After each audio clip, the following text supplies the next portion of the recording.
How's it going, guys? Today I'm going to be featuring the Des Moines, the legendary tier American heavy cruiser.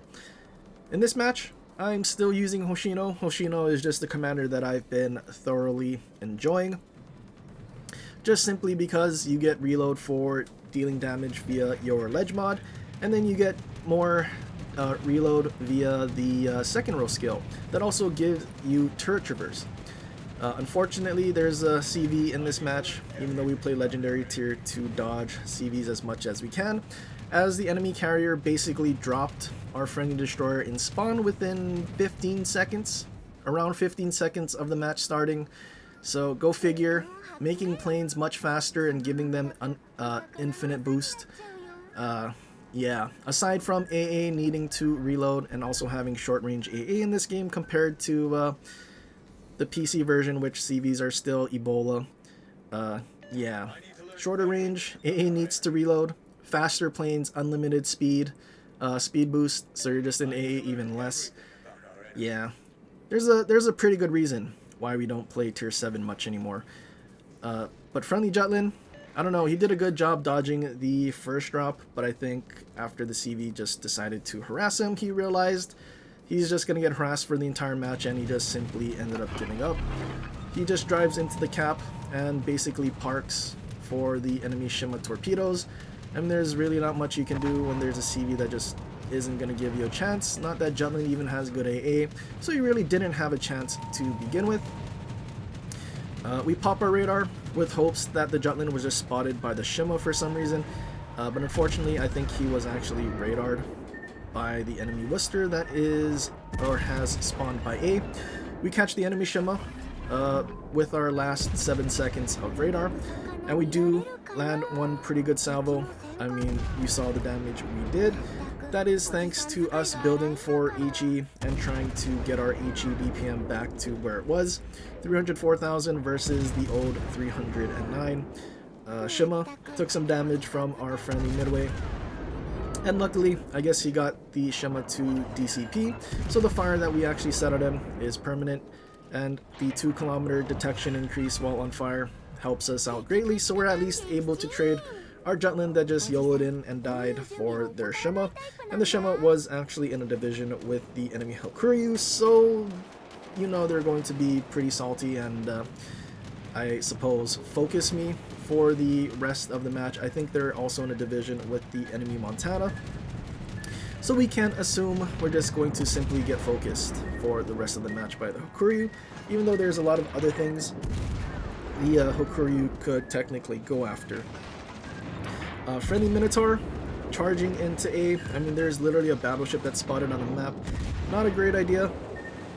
Not really sure why he's charging out there to A, especially now when he uses his radar. I mean, if he had sonar and was trying to spot them with sonar, understandable. Maybe they thought that that was a good idea to try to spot them with sonar, but dude literally had radar, 10-km radar that lasts 40 seconds. It looked like Vampire 2 may have beached, and the enemy is at 46. Really had nowhere to go, but I don't know. Minotaur decided to use sonar to try and spot, and then panic radared just before he died. So yeah, kind of unfortunate. Would have been great if we just had a radar to farm the destroyers, as well as having one more good AA cruiser to kind of fend off the focus from the enemy CV. Enemy CV also flew over Shima, so we know Shima spotted, but he's more interested in focusing us because we killed his div mate. But we are shooting down a decent amount of planes, even though Des Moines AA isn't the best. Luckily for us, he's just simply flying in circles above us to just drop us. Shima gets into our fully packed, so we get our radar back, but unfortunately I underestimated the, I don't know, shall we say, stupidity of the enemy team, as the Z-46 decides to reverse closer to our radar. I assumed after Aditi gets radared, they would try to drive out of it, especially being at 9.7 with a 9.9 10-km radar. Just simply going forward would have let him get away, but he decided to reverse even closer, and he's also shooting at our Shimakaze. Shima did smoke up, so luckily we did go forward and we're right on the edge of smoke. and we could actually keep the Z46 spotted, and we were actually able to finish off that Z46 that made some interesting choices that actually... Well, is it a bad choice if it actually threw off someone that, you know, assumed they would do the logical thing? I guess you can't predict non-logical? Yeah, I don't know. Friendly Montana, though, who was here on this flank, I don't know, he just decided to drive away. And unfortunately, we're not really going to get any support from him. So we are basically not going to have a whole lot of luck. Friendly Shemo that was trying to get away did eat a Z46 torpedo, which is super unfortunate. Would have been nice to have him alive, especially because I think he would have survived the Worcester radar if he didn't eat the torpedoes.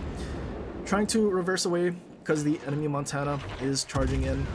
Again, the focus that we're going to get because killing the div mate off the rip, they're just upsetty spaghetti. Montana finally deciding to starting to turn back in after running away for so long. I mean, there really wasn't any sort of threat. Everything was spotted for him. There's a carrier. Our friendly carrier was also helping the flank. But yeah, Montana was, I'm just scared, period. There's no other way to describe what our Montana was doing. And I guess now that Montana is at like a quarter HP from our carrier, dropping him the whole time, he decides that he can actually take the fight being full HP. But yeah, now we're just getting focus from everything. Hakuryu, I mean, we knew he was going to focus us because we killed his div mate. But then having something else nearby would have also been fairly nice for us, just because, I mean, maybe they take the second drop instead of letting them circle back and do another. Friendly Gearing spots the enemy CV. Unfortunately, we don't have beyond range, so we can't reach. Otherwise, I would take this opportunity to start shooting at him and, I mean, ideally get rid of him. And then now we see torpedo planes actually coming in, which... also, I mean, super unfortunate. Dude really is trying to just get rid of us because we killed his div mate. Because I don't think a logical CV player would allow a destroyer to keep him spotted and, you know, keep chasing him. I think he's just upsetty spaghetti, really. But enemy Montana goes down, so we do have an opportunity to try and actually disengage. I mean, we've also shot down... what, like 60 planes, but dude still has full squadrons. Not looking good. We do still have 2 heals. If we didn't have Hoshino here with Master Mechanic, we would have run out of heals already, and then we would have had to have played extremely passive because we can't heal. But since we still do have 2 heals, there is still potential for us to actually get things done. We're kind of driving closer to our Montana. I mean, we have another 25 seconds till our heal is back.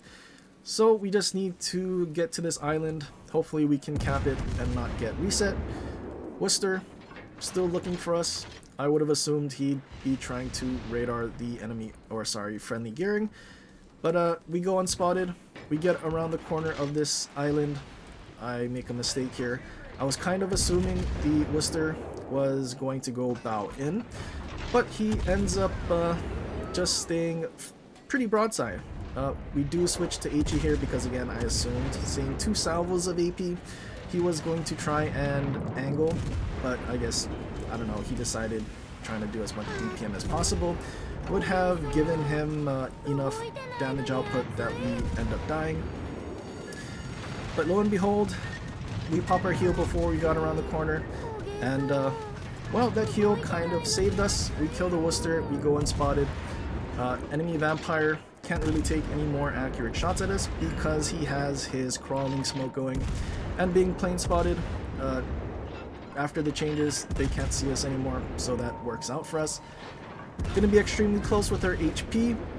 Last tick leaves us on 40 HP, so we actually end up surviving. We also set the Vampire 2 on a fire, and it's ticking, so we know it's permanent, and all we have to do now is just simply wait it out.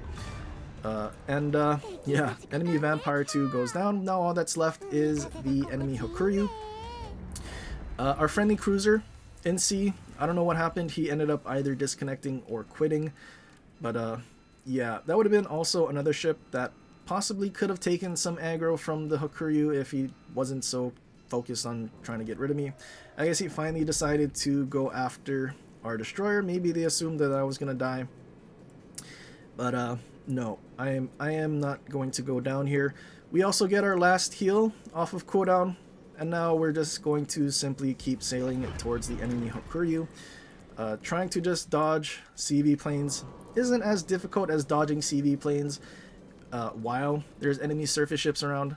So we can just simply go after him now. I thought I was about to get spotted by those HE bombs, and then he was going to start focusing me again.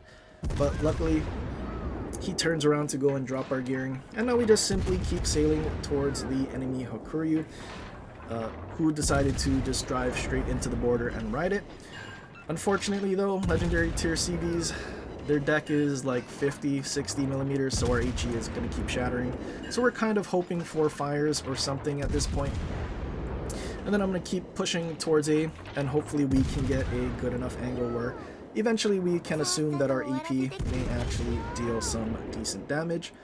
I think the friendly gearing got that fire on the Hakuryu, so we just simply switch to AP.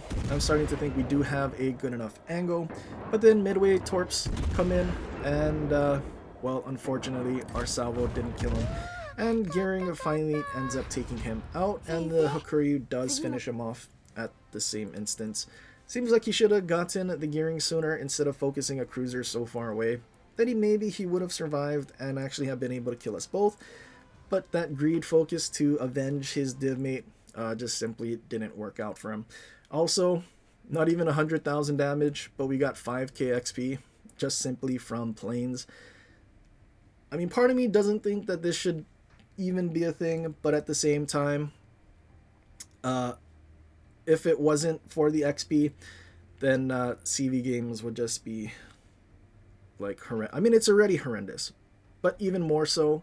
And I feel like most people would just simply quit matches at the start rather than actually play them. That's my opinion, though. I feel like I would, except for being a CC and being a bad example would get me booted and in trouble. So yeah, we can't do that. But Des Moines and Hoshino, finally, we got all of our reload from taking damage in this match. I think the past few videos have been most of our damage coming from reload mod. So this is the exact opposite. We didn't have enough damage to do in the match. Unfortunately, it was also the map. There wasn't really a good enough island that we could just park behind and farm battleships from and whatnot. Not that there was a lot of battleships, they just had one Montana.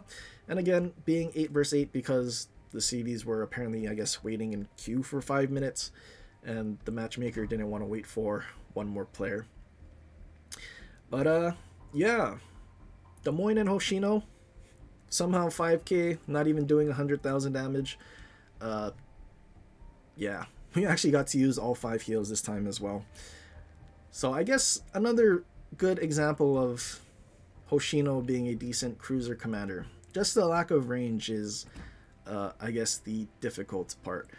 But yeah, that's pretty much it for this one. I hope you guys enjoyed. If you did, leave a like and subscribe for more and share it with your friends. Or leave a comment down below for other ships you want to see in the future. But anyway guys, till next time, aloha.